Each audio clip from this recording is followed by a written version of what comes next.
Good evening. It's already night here, so I'm not going to say good morning, so I'm going to say good evening. I want to talk about something. I've been busy, like I said. I've not done video for a long time, live video for a long time, so I'm doing it right now. I want to talk about something to you, to me. I want to talk about spiritual wife and spiritual husband. That's what I want to talk about. I've been talking and it's getting on my nerves. I'm getting angry, I'm getting worked up, I'm getting fed up with people, especially Igbos, Africans, Igbos especially. I am angry at you people. I'm so angry that is sometimes when I'm talking to people, I ask myself, am I talking to a human being? Is this person hearing his or herself? Are they okay? Sometimes people, I've just been looking at them. This work is not easy. You people should be making it easy for me. I don't understand you people. Somebody will come and say, I want to bind spiritual wife. I want to buy spiritual husband. Are you not a spirit? Are you a human being? You are a spirit living in a human body. And you will come and say you want to bind your spiritual wife, you want to bind your spiritual husband, you want to bind. Please look at it. How does it sound to your ear? When you reincarnated to come to this world, you came here. 99.5% of people who reincarnated came here because there are mistakes they made and they need to redo. There are things they're supposed to do that they didn't do. And they need to do what? To reverse that thing and make it right. Most people reincarnate. 99.5% of people who reincarnate because of what? There are things they're supposed to do but they didn't do it. They have to do what? Reincarnate. And it's so appalling. It is so disgusting. It is so bad that people will come and they are binding spiritual wife, they are binding spiritual husband. When you die as a spirit, where are you going? Tell me, where are you going? You are a spirit in a human body, having a human experience. And when you die, you return back to the spirit world where you came from. I want to give you an example. As a governor, as a president, you are not going to be a governor for life. You're not going to be a president for life. You are here to do what? As a governor, as a president, to lead and to rule your people very well. And a time will come, you step down as a governor. You step down as a president. And if you refuse to do what? Arrange your family. You refuse to touch the life of your people, family members, village people, states. When you finish ruling the country, when you step down as a governor, as a president, where will you go to? Nanguluben Nage. Won't you go back to your father's house? Won't you go back to your village? And because you did not do what you're supposed to do, so your village people just open their hand wide and do what? Accept you. It's not done like that. You came into this world. A lot of people say, I am not married. I don't have a husband. In fact, today I am so worked up. I don't have a husband. I need to get married. Did you come to this world to get married? Did you come to have children? Most of you came to better the life of your people. Most of you came to, I have said it when I started my live video. I've been saying it last year. I've been saying year before last that most of you are answered prayer to a lot of people. Most of you are answered prayer to your family members. A lot of people have been praying, God, send me a destiny helper. God, I need to do this. God, I need to do this. You have been praying. And most of you are the answers prayer to these people. But you are so selfish. You are so selfish thinking about me, my children. I need to get a husband. I need me. Selfishness. And when it doesn't happen, you say pastors are fake. When it doesn't happen, you say Ndidi Biabu fake. When it doesn't happen, you say just the one you be fake. Are you not a fake? Are you not a fake person?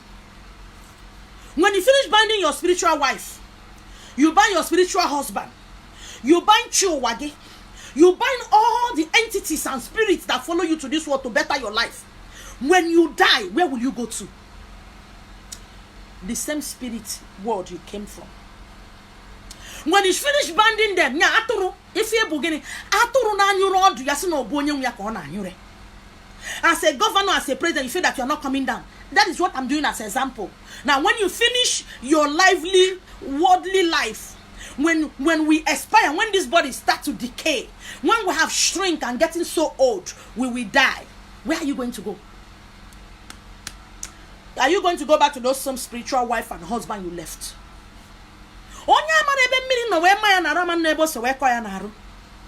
If you don't know where the rain beats you, you will not know where rain stop beating you. You came from somewhere into this world. You came from somewhere into this world. Don't forget what your Bible said, that spirit doesn't die. Where are you going to go back to? Can it be in a nutshell? That same place we are binding.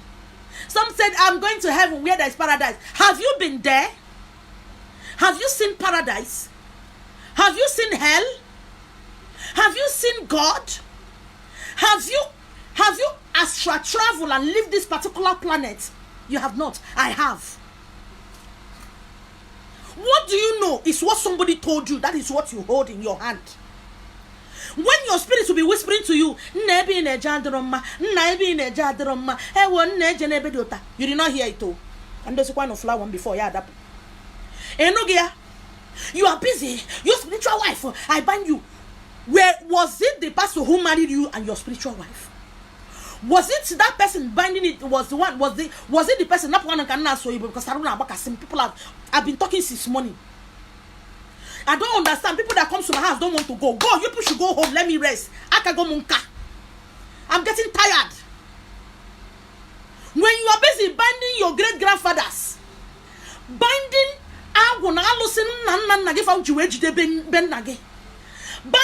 your forefathers or your ancestors, binding binding and binding and binding and binding.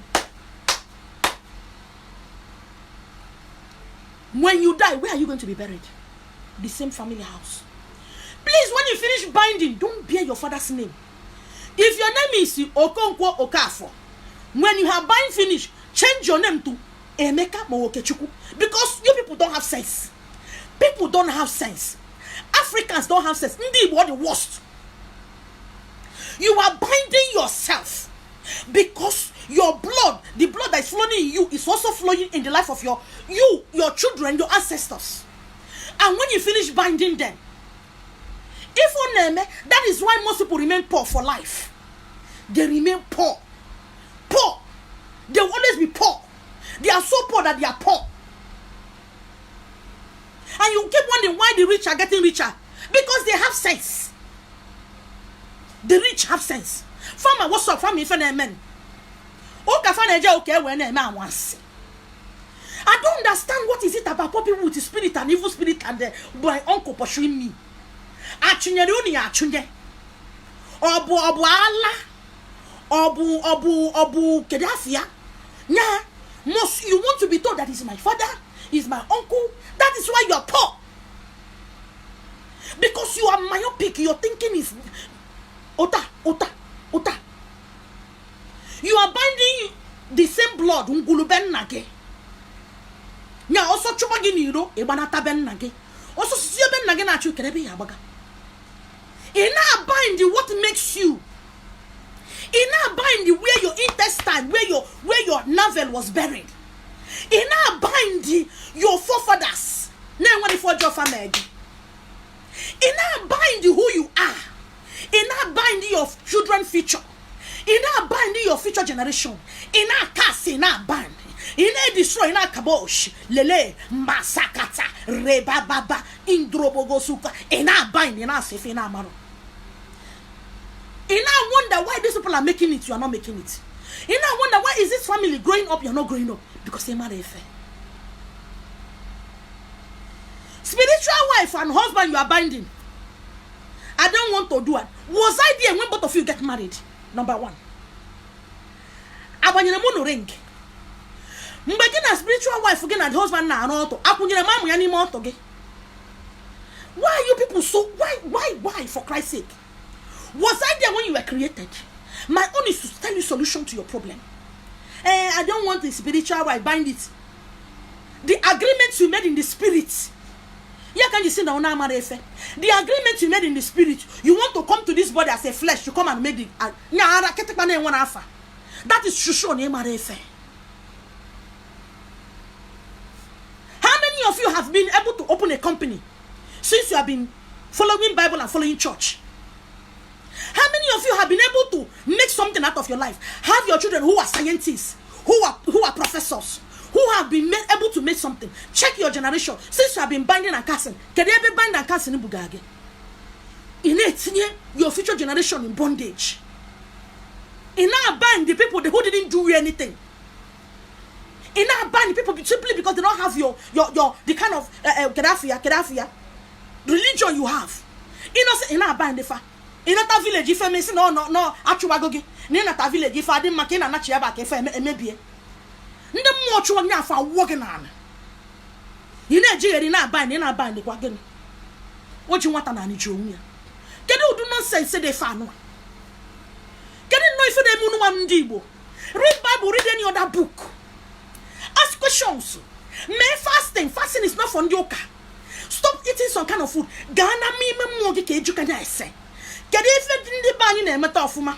Can you fed you a man and namu? Can you fed you a maronia? I bind you, I cast you, I destroy you. I bind you, I cast you, I destroy you. Oguna. Get the bind and cast and destroy you. Get the card in una dicha careful. How can you be binding your roots? How can you be insulting your roots? Over the root and an apia, on your cane apia. Ndibo, if I am a wound. No, but you're about money. 1 year about Ojen and Kafa, or not a man. Ojen and K. Woli. Prophetess, or not here. Ojen and Kendo shouldn't be like a Okotayania, or ne Jafia, or ne joker. In our abandoned nugget. Madame, put up one nugget, one nugget, a twako, a pure bo. When you are saying a negative stupid, a my or a bog. Manaki what is on na cost your life. Why need a piano we got call? Why need a piano we got? This is bad though. I don't want to bad makechi. I don't want to bad nature when they check it one year. He said nagin if you could be nagin nagin very fun potagini. Or 4 years now if you call if you want to see Ibuchina Tosisi, it's channel ya the ganam. Check it can any more them. This is bad though. I'm doing this live video now. Where there's no light, I'm sweating. I'm getting old though. I'm no longer younger. You people are stressing me. I don't like it. Agreement is agreement. When you were coming into this world, the contract you signed, you did not sign that you will get married and have children. It was not signed. It was not written. It was not written and signed that you are going to get married and have children. You came here for an assignment. You get back to children that you don't take care of. Children, you don't even know who they are. When you don't know yourself, how can you understand your children? And because you don't know yourself, you carry your children to somebody to start laying their filthy and dirty hands on to do deliverance. Messi, Cristiano Ronaldo that play ball. This is your ago. Beyonce, Jay-Z, they are manifesting their ago through a ball, equal wrestling. Manankegi, iya, borowatakiri, botaro, we make it the sigi, ekubagi, ido cigaru, you will put a general noka. You put a general noka, a way picture share, I can't see, a way people chaff again. Destiny had you web your wa. You now wonder why things are hard for you. You now wonder why you are suffering. Solve problem no benage.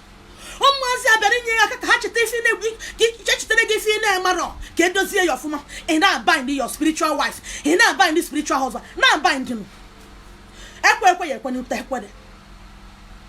bind. In the China, their God look like them. Buddha or China. In the Asia, their God look like them. In Israel, their God look like them.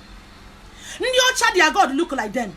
Fanchani, their God look like them. It is only Africa that their God does not look like them. Ifele me wonu. And look at their modern look at Mbakatasi. I didn't want to see you punkebu this weekend. Kedizaki esibiano one na toge or one no abo fumbia or bianambia yana. After that, you are going. What do you have to show?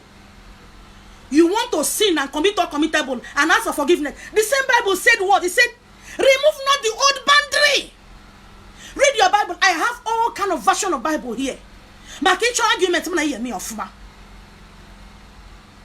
I have different certificates from Bible school. I've gone to over 10 Bible schools because I am that kind of person who wants to learn, acquire knowledge. The Bible said, remove not the old boundary, but you don't need to remove here. Insulting and disgracing and maligning and gossiping and shaming your forefathers so that you can go to heaven. Adam aga heaven. I reject him heaven. I'm not going there. Any God that doesn't look like me is not a God. I don't look like the white. I don't look like a Chinese. I don't look like a Japanese. I don't look like Indian. My God should look like me. Whatever I worship should look like me. African, that is what I am. People are suffering because most of you are busy being so selfish, looking for money. Your destinies, a lot of destinies are in your hand. But you be so selfish. I'm not Lagos. How can you be in Lagos and you say you're S1? In Obodo you want to again not chuego. Why you know na na chuego? Ndin pianya. Binding. There is nothing to tell your family. There is nothing for you nothing, no culture to tell your children. You don't know because you told your children that your pastor told you that your family are witches and wizards. These children have nothing to hold on to. They have nothing to build because if you go for Nandi Bono na efa alo se, mane eziokwa alo sika ina efe.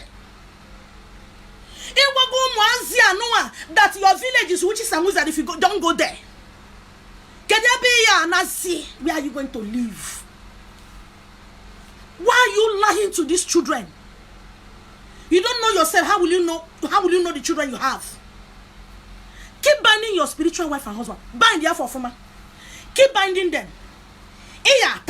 You are suffering it already. Bind your spiritual wife. Bind them. Bind the quafa. You bind your father. You were in the Bible and you can and Israel. You didn't know.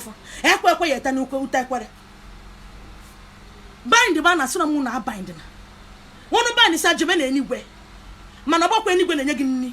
Dollars and pounds, heaven is not written there. Naira, pound sterling, Dutch mark, rand, heaven, and Jesus Christ is not written there.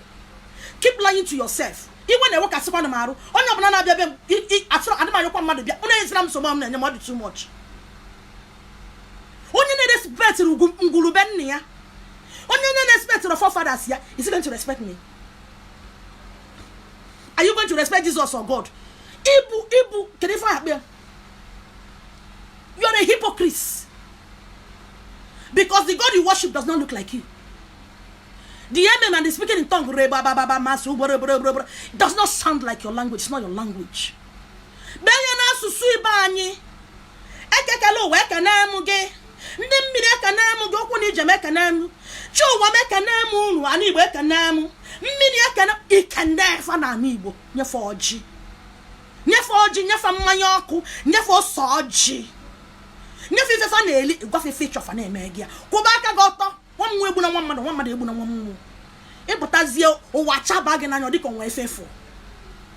People are not tafufu because of you. You should know you're doing a number. I want to call on now, Namma. Mana is you. Chubanu, no Babako Nacho Nido. Chubanu, Israel and Egypt to Nido. Asa, Chushubani Fike. Uno Africa. We are Africans. If you like, believe me. If you like, I believe on Wasadim. Mana is you.